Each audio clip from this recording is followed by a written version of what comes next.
유튜브로 읽는 박정희 전기 4권 516의 24시 박정희와 이병철의 만남.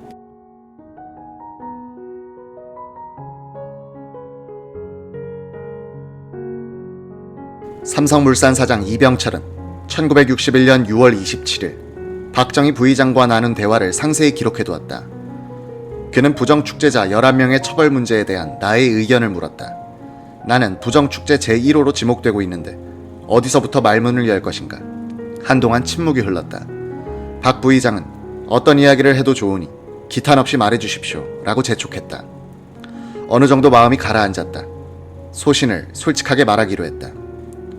부정축제자로 지칭되는 기업인에게는 사실 아무 죄도 없다고 생각합니다. 박 부의장은 뜻밖인 듯 일순 표정이 굳어지는 것 같았다. 그러나 계속했다. 나의 경우만 하더라도 탈세를 했다고 부정축제자로 지목됐습니다. 그러나 현행 세법은 수익을 훨씬 넘는 세금을 징수할 수 있도록 규정되어 있는 전시 비상사태하의 세제 그대로입니다. 이런 세법 하에서 세율 그대로 세금을 납부한 기업은 아마 도산을 면치 못했을 겁니다. 만일 도산을 모면한 기업이 있다면 그것은 기적입니다. 박 부의장은 가끔씩 고개를 끄덕이며 납득하는 태도를 보여주었다. 액수로 보아 1위에서 11위 안에 드는 사람만이 지금 부정축제자로 구속되어 있지만 12위 이하의 기업인도 수천, 수만 명이 있습니다. 사실은 그 사람들도 똑같은 조건 하에서 기업을 운영해왔습니다. 그들도 모두 11위 이내로 들으려고 했으나 역량이나 노력이 부족했거나 혹은 기회가 없어서 11위 이내로 들지 못했을 뿐이고 결코 사양한 것은 아닙니다. 따라서 어떤 선을 그어서 죄의 유무를 가려서는 안 될 줄 압니다. 사업가라면 누구나 이윤을 올려 기업을 확장해 나가려고 노력할 겁니다.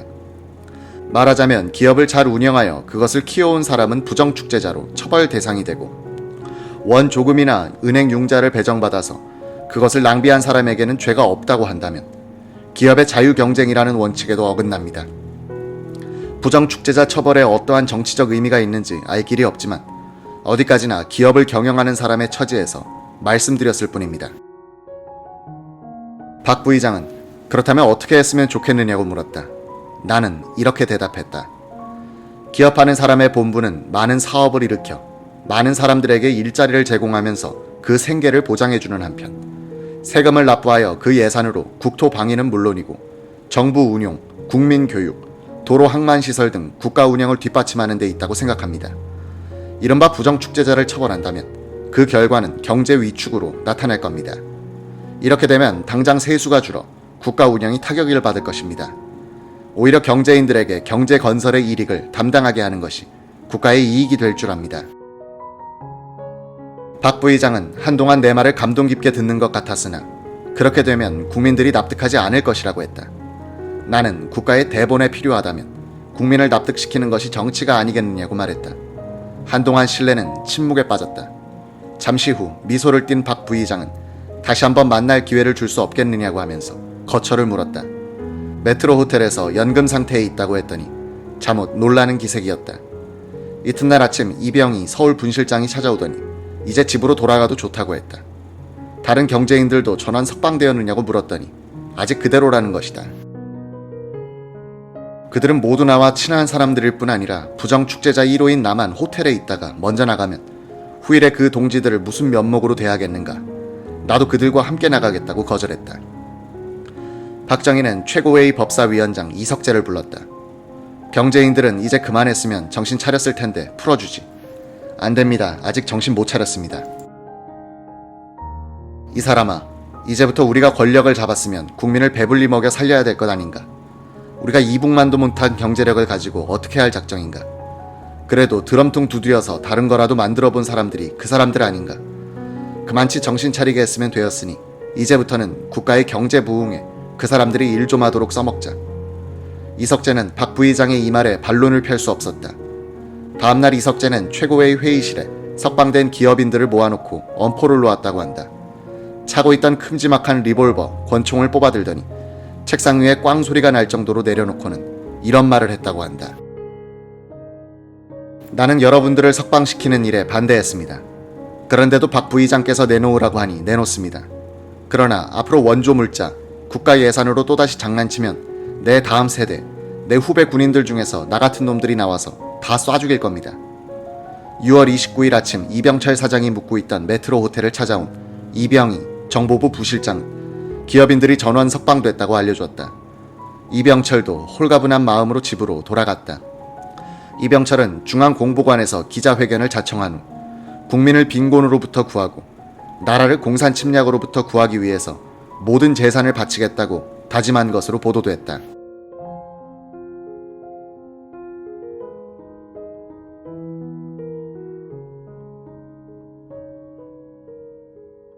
사흘 전에 일본에서 귀국했던 그는 이런 의사를 작년 11월경에도 많은 친지들에게 전했으나 정부 당국에는 공식적으로 전달하지 않았으며 그 까닭은 부정부패가 이승만 정권 때보다 더 심해서 돈이 효과적으로 쓰일 것 같지 않았기 때문이라고 했다. 그는 이어서 군사혁명 이후 정부가 이 나라를 구할 수 있다는 생각이 들어 자진해서 전 재산을 혁명정부에 바치겠다고 통보했다고 밝혔다. 그는 여러 기업체에 불입한 재산의 총액은 약 150억 환이고 그 가운데 37%에서 38%가 개인 재산이라고 했다. 이 돈을 전부 국가에 바쳐 재건에 쓰도록 하겠다고 한 그는 해외의 재산을 도피시킨 것은 없다고 말했다. 박정희와 이병철의 만남은 조국 근대화를 꿈꾸던 한 혁명가가 기업인들의 중요성에 대해 눈을 뜨는 계기를 만들어주었다. 가난한 농민 출신이고 질박한 생활이 몸에 밴 박정희는 부자들에 대해서는 생리적인 거부감을 가졌으나 그의 실용적이고 유연한 사고는 그런 기업인들을 부려서 국가를 부강하게 만들어야 한다는 쪽으로 선회하게 만들었다. 박정희는 그러나 대기업이 대자본을 바탕으로 하여 권력에 도전한다든지 정치적 영향력을 행사하려 드는 것은 허용하지 않았다. 박정희 시대의 정경유착은 국가가 철저히 대기업을 통제하여 국가의 방향대로 몰고 가기 위한 수단으로 이용되었다는 점에서 후대의 정경유착과 성격이 다르다.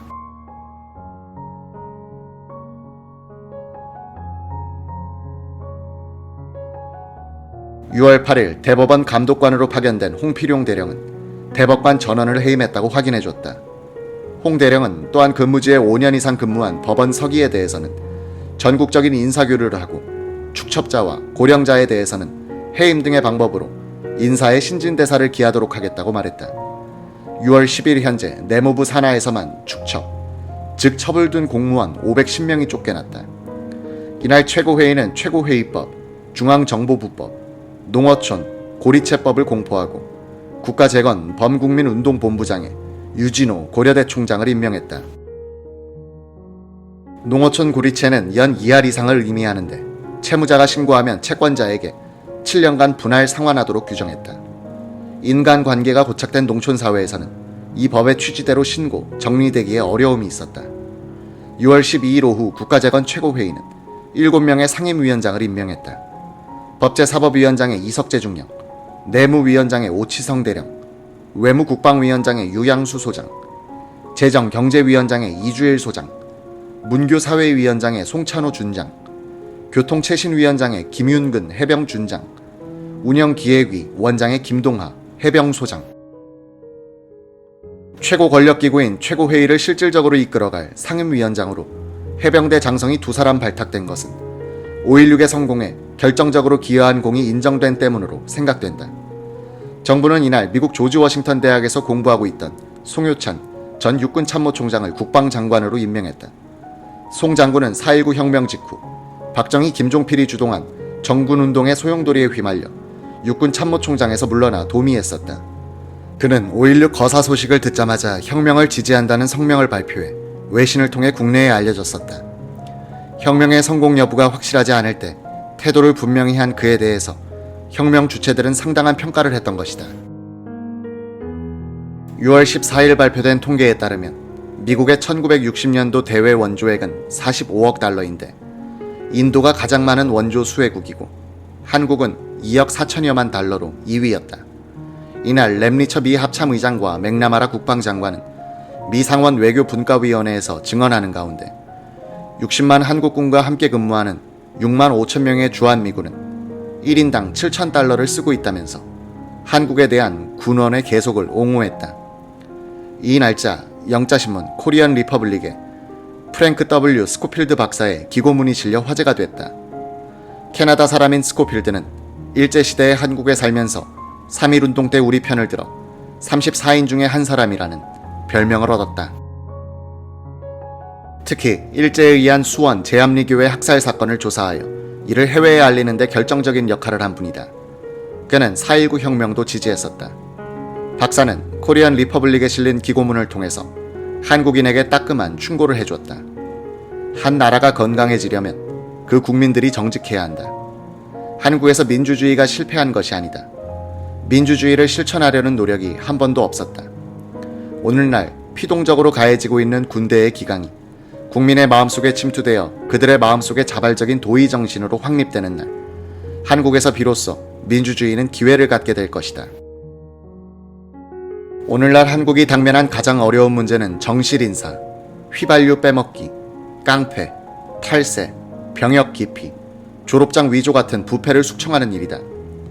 지금 한국을 통치하고 있는 군인들이 계속하여 국민에게 정직과 검소와 기강의 모범을 보여주고 공정하고 올바른 행정을 하고 정실을 배격하고 만민을 균등하게 대우한다면 이 비극의 땅은 명랑하고 즐거운 땅이 될 것이다. 당시 72세이던 스코필드 박사는 군사혁명이 무자비한 독재로 변질되지 않을까 걱정하던 전택부에게 이런 말을 하더라고 한다. 박 장군은 농민의 아들이고 정직합니다. 그는 부정부패 몰라요. 그리고 아주 강합니다. 한국의 마지막 희망이 여기에 있어요.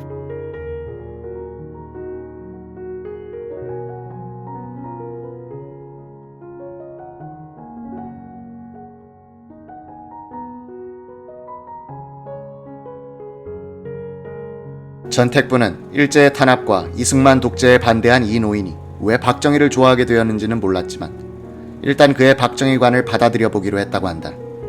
당시 전택부는 YMCA 재건 작업을 주도하고 있었다. 어느 날 스코필드 박사가 그를 부르더니 $5를 쥐어줬다. 전택부가 이러시지 않아도 됩니다라고 하자 스코필드는 윤보선 대통령은 그동안 얼마나 지원해 주었습니까? 라고 물었다. 돈을 주신 적은 없죠. 그럼 이승만 박사는? 그분도 돈을 주신 적은 없습니다. 오, 안 돼요. 돈 없는 사랑, 사랑이 아니요. 박정희는 전택부에게 150만 환을 보태주었다고 한다.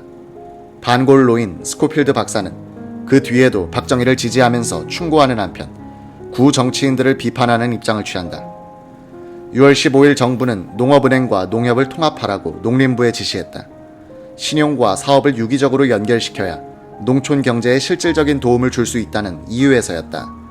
16일 정부는 주미대사의 정일권 전 육군참모총장, 외무차관에 육군 내령 출신의 외교관 이수영을 임명했다. 17일 오후 혁명정부는 영장 없이 연행됐던 3,000명 이상의 용공 혐의자 가운데 우선 혐의가 벗겨진 664명을 석방한다고 발표했다. 정부는 수사의 공정성을 기하기 위해서 육군 방첩부대장 김재춘 대령을 수사본부장으로 하고 검찰과 경찰 그리고 육본 법무감시를 참여시킨 중앙합동수사본부를 설치했다고 발표했다.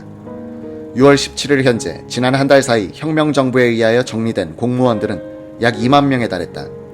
이날 내무부는 공무원 정리요강 13개 항을 발표했는데 정실 채용, 불성실이란 사유 이외에도 50세 이상의 고령자가 정리 대상에 포함돼 있었다. 5.16만큼 광범위한 세대교체는 일찍이 없었다.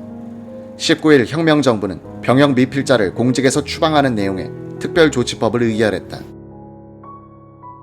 이날 정부가 발표한 1960년 12월 1일 현재 국세 조사 결과 실업자는 전체 노동인구의 약 16%인 23만 명으로 나타났다. 혁명정부는 실업자 직업능력 신고를 받도록 했는데 8만 6천 명밖에 신고하지 않았다. 이런 낮은 신고율은 당시에 실업자들을 모아 농번기의 농촌에 노력봉사 인원으로 투입한다는 뜬 소문이 퍼졌기 때문이다. 6월 21일 혁명정부는 법원과 검찰에 대한 숙정을 확대하여 지방법원장급 이상 전 판사와 검사장급 전 검찰 간부들로 하여금 사표를 제출하도록 명령했다.